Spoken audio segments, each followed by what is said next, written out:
There's times I'm not going to joke where people are like, hey, I need this day off because of this. And I'm like, what? I just got to go, wait a minute. Let me put that to the side. They're doing everything they need to be doing. It's something that's important to them. I need a girl. It's me, right? I had a guy just say something popped up for me. He goes, hey man, can I take Friday off? And he had already lined up why he's going to do it and then how he's going to make that stuff up. I said, absolutely, because he's taking ownership in the direction. I don't have to babysit. Totally. I don't need to, can I do this? And then that person isn't thinking about where they're going as a person with us. How's it going to look? Hey man, can I take Friday off? Yep, absolutely.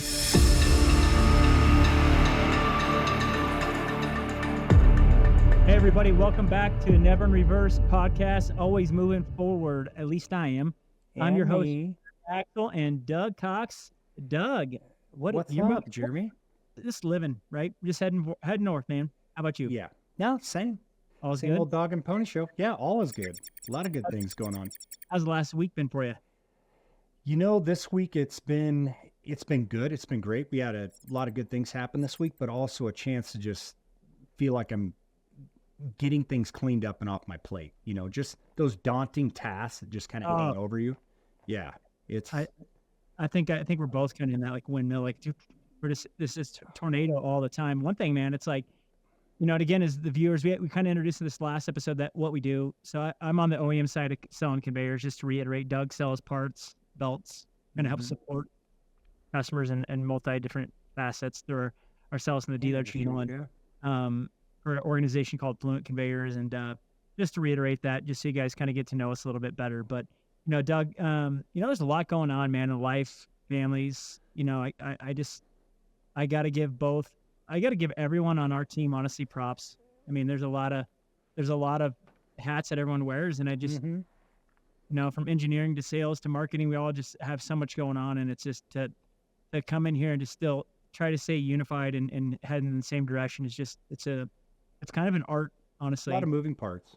Yeah, we got a big culture, right? We got so many layers of viewpoints and it just watching it all come together and everyone work as a team is pretty unique. It's pretty and from cool. a distance in a lot of cases, it's pretty neat, you know. And but it's taken a lot of vetting, you know, and furthermore, even before I came on, of just finding the right people in the right seat on the bus, right?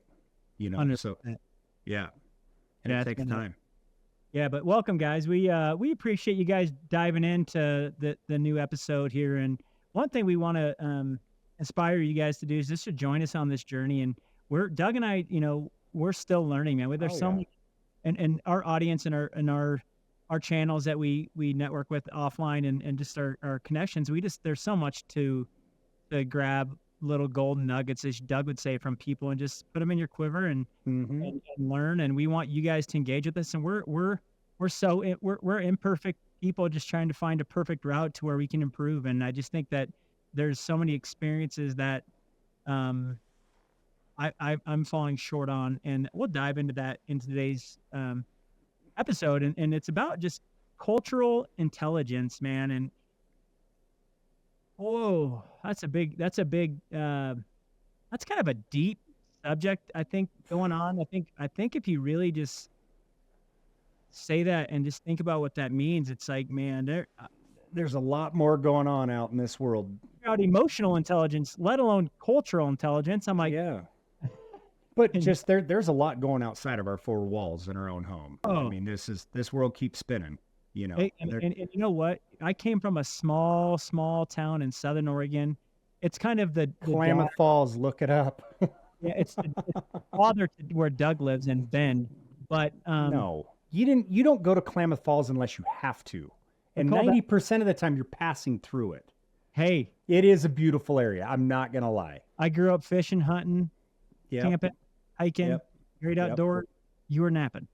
It's just, you know, it's unfortunate. You know, you look at a lot of these small rural towns in Oregon, and you know, I mean, they were so dependent on wood products and the wood products industry, and then, you know, in the 80s and the early 90s when the spotted owl and those things, I mean, a lot of these mill towns shut down, and it's just a lot of them haven't been able to resurrect themselves. We had a big plywood, and then there was, who's that big one down in Columbus? So we had Columbia Plywood. Yeah, Geldland is a door and windows. So that's actually headquarters. It was until they went and sold that. But Yeah, so I came from I would say a very, very Blue small collar. Yep. mindset, very, very not culturalized. And then No. you and I dove into college and we went to a very, I would say diverse, very small town, very diverse. Yeah. You, That was eye opening. I mean, even in oh, that small town in Northern California, we had guys on the team that were, Florida from and Cali, Florida, all Washington, states. yeah, Yeah. everywhere. And Inner I tell city you, kids, rural kids. I had some structure. The way I was raised, I just didn't have a lot of understanding, and I guess I was a lack of cultural intelligence at that age. As 18 years old, we didn't have a lot of A lot of diversity. experience No, outside I it. didn't have, Yeah. you just one track mind, right? And then you get in that, and it actually created some internal conflict for me because I wasn't ready for that until, you know, I started to mature, right? Like it just Hmm. the awareness of that was, almost like it was so one Well, it was sided. inexperience. It was Yeah. inexperience. I mean, you didn't have a chance to really, up until that point in your young age, at 18, 19 years old. And now you're meeting kids that are from inner cities that, you know, their perspectives and the way they lived their lives were totally opposite of, in a lot of cases of where we came from, pretty small town, blue Mhm. collar, predominantly Caucasian everywhere you go, you Yeah, and know. then fast forward and you get into leadership and you get into just you take steps through, and we're kind of my journey going to college and going to a way bigger city, and it's like I remember kind of Mhm. seeing you when you joined us in Minnesota, and it was like a kind of an eye opener for you because you weren't ready quite for that style, but you almost left in this. Well, that was a different dynamic. But I wish I could have been there when your boots hit the ground in Minnesota too, because I was a year behind you. Mm-hmm. But I mean, that city felt large. It felt big.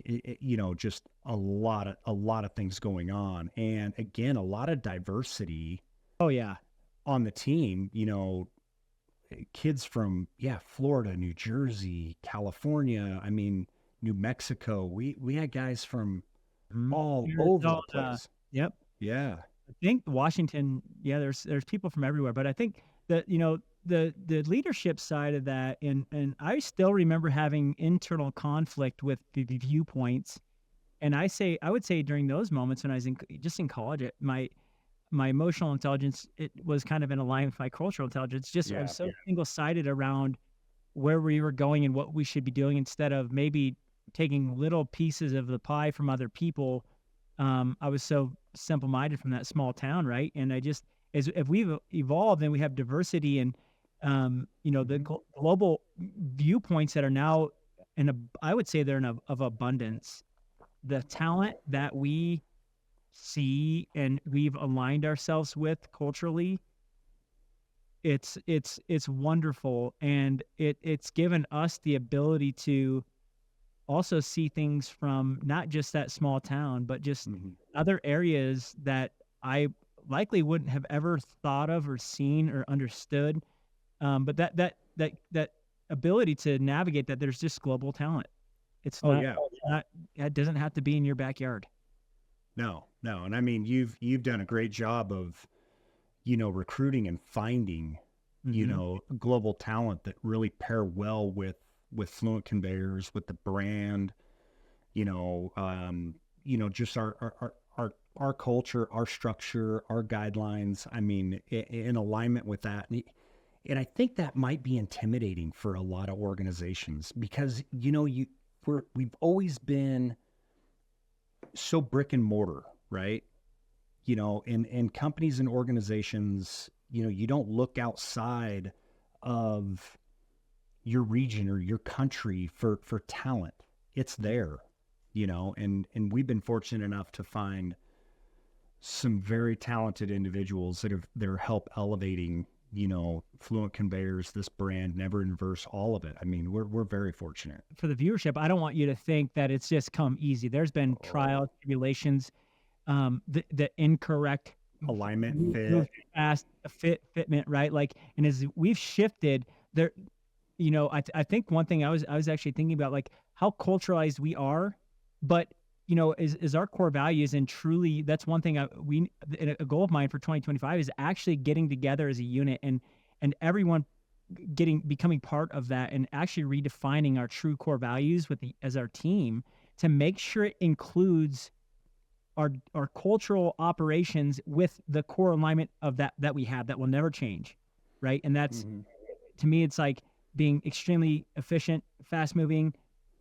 accountable, right? Like there's a few things that will never change, but I think there's also perspective that we've probably missed when you first start an organization, you just throwing some stuff down, and actually some of it still aligns, but I think as we've shifted, I think it needs a reset, and we need to really make sure the mission and where we're heading is in alignment with every single person, and we embody that, and it inspires the growth of us as people. And and as we've kind of got this operation where it's like, man, we got so much talent that's outside of what I've ever dreamt of, and they're doing things that have allowed me to grow and trust. And I'll tell you what, trust, right?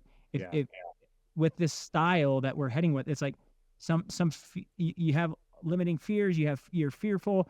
You also, I'll tell you what my style is. I'm gonna micromanage you and tell you I don't have to. And I hate saying that, but the beginning first 30 days, I know, and then I back off. I'm gonna push us, but I'm gonna layer back the ability. I'm gonna let that person run with it. I'm gonna let them steer the ship the way they think, and then redirect if needed.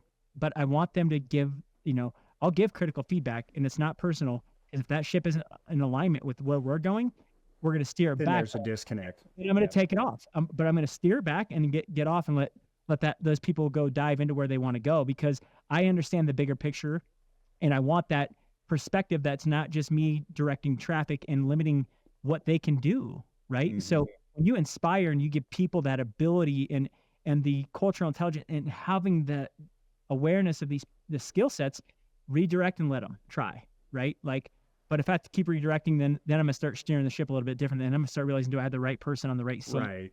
Are they a great fit for this organization? Right now, I'm gonna knock on wood. We've steered a pretty good ship, but it's come through some trial and error, maturity. A lot of it. And I think that the value of cultural intelligence with me now is like, sometimes I have to remember that everyone's external life doesn't always match each individual person on here for their priorities and their traditions. And there's times, I'm not going to joke, where people are like, hey, I need this day off because of this. And I'm like, what?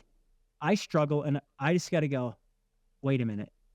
Let me put that to the side. Yeah. Why does that? Is it they're doing everything they need to be doing? It's something that's important to them. I need to grow. It's me. Right. I had a guy just say something popped up for me. He goes, hey man, can I take Friday off? I go, and he had already lined up why he's going to do it and then how he's going to make that stuff up. I said, absolutely. Cause he's taking ownership in the direction. I don't have to babysit. Right. Like, absolutely. I don't need to, if it's, can I do this? And then that person isn't thinking about where they're going as a person with us, then it's, well, how's that going to look? I didn't even have to do that. It was, yep, absolutely. You know where you're going. Yeah. But you've done a good job of setting expectations, and what these roles and, what are required, and the expectations in and around that. And then once you sense, and I was in management for a while, and once you sense that you can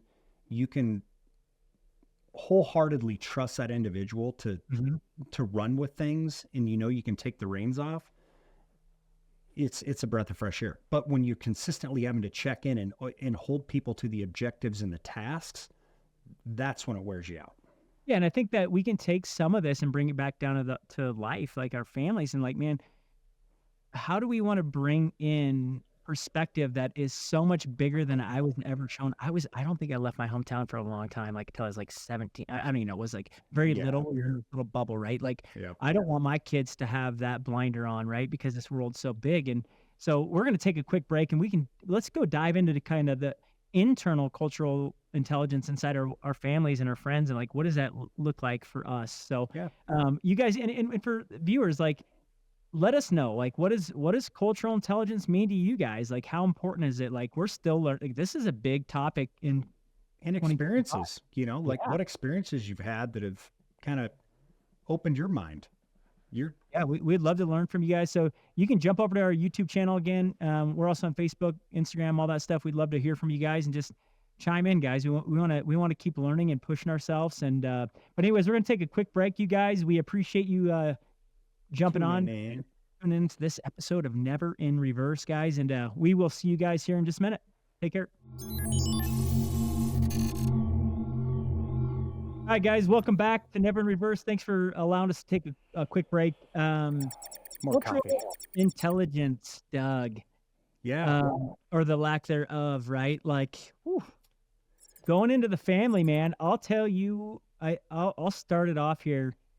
My wife and I, around this topic, I was raised, like I said early on, man, in a very simple bubble. And no fault of how I was raised, right? I wouldn't change where I lived and all that stuff, but it was just small very town America. small town Really? America, man, Yeah. and just the lack of this massive world that we live in and the understanding of what that really looks like. But fast forward now, I'm married to a wife that's been all over the world, seen a ton more than myself, pushed me to take a Well-traveled. national trip. Man, the practicing of that cultural intelligence in my family and instilling my boys, my wife and I dedicated, starting when they're probably 8 years old. And I don't know if I shared this with you, but we've told ourselves that we're going to take one international trip per year with our kids from the eight to 9-ish until they're 18. And instead of doing big holidays and stuff like that, we're just going to put our resources in that so that they can go experience culture and see that we have it really good, and there's other places that have things that are just niched down better for time and family and all these things that I think that we've been stripped away from at times is the American dream. But we also have a wonderful planet area that we live in, right? We live in Right. what a great place to live. I'm not Good gonna playground. play that. Great Yeah, playground. exactly. So practicing that is one thing that we've done too, is just showing them different foods. And now my kids are great eaters. They don't mind trying different things. They've experienced it since they were youthful.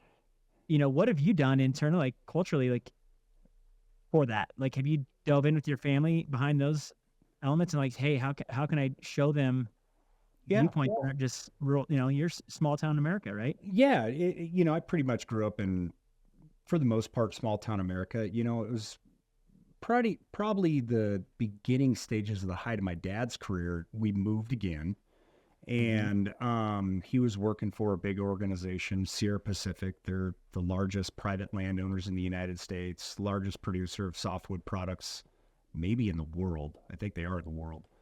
So, there were times my dad included us in dinners and meetings, when he had customers and things, so from about 6th grade on, I had the chance to open my eyes to things bigger than just my little community and my little shell that I lived in. And then my dad traveled, the Western Hemisphere. I mean, shoot, he was in New Zealand for, a period of time helping put a production deal together in a mill down there. He was in Chile for a while, and then the company he was working with in Chile, we had a chance to meet, those folks. So I had an introductory level to it, at a young age. But, and then fortunate enough, my wife, I mean, again, she's well-traveled like Jess. When she was in high school, she went to Australia. After she got done with college, she went back on it was a 6-week trek through Australia, And she go to Africa, I thought? Yeah, she went to Africa and volunteered some time in an orphanage in Uganda. Let me ask you, because you've been to what? You've been to Mexico, Costa Rica. Yeah, Costa Rica was awesome. Costa Rica, Mexico, Canada. Where else have I been? Burns, Oregon. And Oregon. Yeah. But he's got a cabin. He lives in Paulina. If that guy right out there, he'd If be I there. could, 100%. But But there's a lot of diversity. Vacation out there, Doug. It's called sagebrush. hey, it's beautiful. Time moves a little slower out there, and I love it. No, but dude, so one thing I'm going to challenge you. I don't know if you felt like this, but every time when let's say you go to Costa Rica for the first time, and you probably remember these internal feelings, and Mexico, Guard up. you're scared, dude, and then you get back, and you're like, that was one of the best things I've ever done. Yeah. Yep. Yep. You know what it does? I think this is limiting the capturing of our media portrays the incorrect views to control this flow. And I think once you go and there's things everywhere in the United States. Every country has problems and good things, and Everywhere has problems, but you've got to, if you're going to travel, you got to open up, you got to put your guard down, you got to take it in, and you got to resonate and relate and not confine, but just wholeheartedly adapt and just absorb it. Take in those cultural differences, take in, those experiences. The moment you let your guard down, you're going to find yourself, learning and experiencing, I think that one thing my wife and I took, she talked me into going to the Philippines. And That's right. went to Bali, and this is, for a honeymoon. And I'll tell you what, man, the bond that was created through that it actually does something that you can't do without traveling and seeing those moments together and experiencing that together is like, and I want, and you get to actually celebrate with the locals. Like we got some really good experiences in Bali. We got to celebrate some time with like the locals. They invited us within seconds to their home when we had lunch. They took us back. They paid for everything. These people make $200 a month, man. And I'm like, oh my gosh. So during COVID, they were, that's a big tourism spot in Bali. We were actually able to take care of them for a few months because it was like $650. We took care of them and sent them money. That's awesome. But they were able to get, it helped them pivot during a tough time for them. But they gave me something money couldn't replace, right? Like I got to experience their culture of giving and taking care of people and being authentic and just connected, and it was just wonderful. But I think those experiences around the family bonds, and that's what I'm looking forward to as my kids, is like, how do I create this awareness that is only something we can experience together that will be ours forever, not just a gift or open up presents, all the stuff that we've been taught in America. I'm going to give them that connection. Like when you guys go to, your kids will never forget Mexico. Doug. No, they've been a couple times, and and even outside of that, like my in-laws, they lived in Florida. My wife's mom lived and stepdad lived in Florida. Her dad lived in Minnesota. My mom lives in Southern California. So my kids have had a chance, to experience things, and internationally. They've been to Mexico now a couple of times. And actually, they don't know this, but we're going to Costa Rica next spring. Not this spring, next spring. Are you really? Yeah. Yep. Well, you didn't tell me that. Did you send it? My wife just put it together here a couple of weeks ago. So she's got so we want to, the best thing you can give kids is travel and experience and culture, because wholeheartedly you come back and you go, gosh, my life it's good. You find some appreciation, some wholeheartedness, experiences outside of just your day-to-day world. There's a much bigger world out there than what is just in your community.